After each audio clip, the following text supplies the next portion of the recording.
बेटी की वजह से पिता एक दिन रोए थे। एक दिन एक लड़की ने अपने पिता से पूछा, पापा, क्या आप कभी मेरी वजह से रोए हैं? उसके ऐसा पूछने का कारण यह था कि उसने कभी भी अपने पिता को रोते हुए नहीं देखा था। इस सवाल के जवाब में पिता ने कहा, हाँ, एक बार ऐसा कुछ हुआ था जब तुम्हारी वजह से मैं रोया था। यह सुनकर लड़की उस बात को जानने के लिए उत्सुक हो गई कि आखिर वह क्या बात थी जिसने उसके पिता को रुला दिया था। इस उत्सुकता को शांत करने के लिए पिता वह किस्सा सुनाने लगा।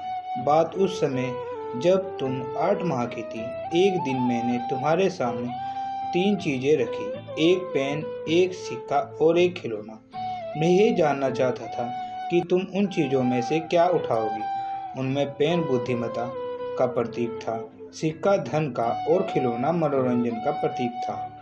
मैं यह सब बस एक जिज्ञासा के कारण कर रहा था। मेरे लिए यह जानना बहुत रोचक था कि मेरी बेटी के लिए आगे जाकर क्या सबसे अच्छा अधिक मायने रखेगा।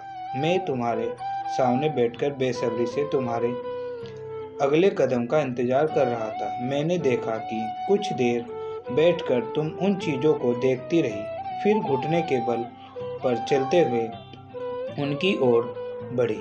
जब मैंने तुम्हें आगे बढ़ते हुए देखा तो मेरी धड़कनें मानो सी रुक गई, लेकिन अगले ही पल तुमने उन सभी चीज़ों को अपने हाथों से एक तरफ हटा दिया और आगे बढ़कर मेरी गोद में चली आई। बस यही वो पल था जब मेरा दिल भर आया और तुम्हारी वजह से मैं रो पड़ा था। यह किस्सा सुनकर लड़की की आंखों में आंसू आ गए। दोस्तों, ये थी हमारी एक छोटी सी पिता और बेटी की कहानी। अगर आपको ये कहानी अच्छी लगी है तो हमारे चैनल को सब्सक्राइब करें। धन्यवाद।